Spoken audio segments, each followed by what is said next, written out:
Ayon sa Philstar, nagpapasalamat si Anthony Jennings sa mga manunood sa pagsuporta sa Love Team kasama si Maris Racal.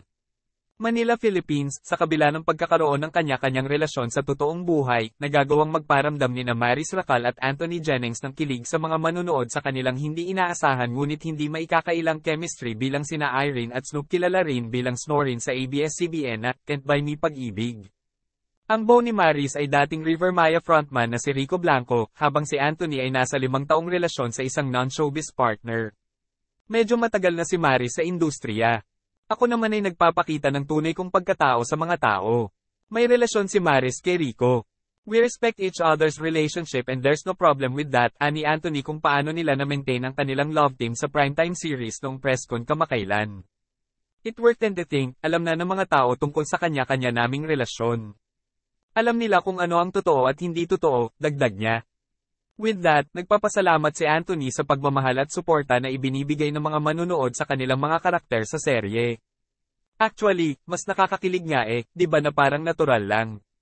Kung paano dapat tukuyin ang isang love team sa industriya, sinabi ni Anthony na depende ito sa kung ano ang gumagana para sa bawat karakter.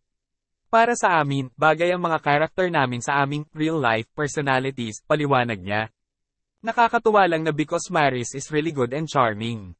Sobrang sarap niya ka-eksena and madali siyang kabatuhan ng lines, he said. Aminado rin siya na minsan ay na-pressure siya habang ginagawa ang isang eksena kay Maris pero sinisigurado nilang magtulungan sila. Bigayan lang naman. I'm very thankful na naipares ako sa kanya bilang on-screen partner ko sa Can't Buy Me Love. Ibinahagi rin ni Anthony na bumisita na si Rico sa set ng serye. Masaya ako na nakakausap ko siya.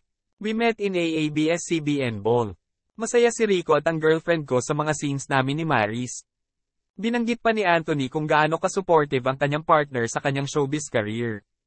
Nauna silang nagkakilala noong pareho silang nag-audition para sa isang commercial gig.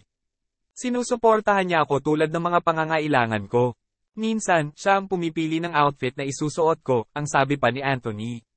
Please don't forget to subscribe TNT Trends and to our channel, click the notification bell to notify you in our next video. And please like and share and comment down below.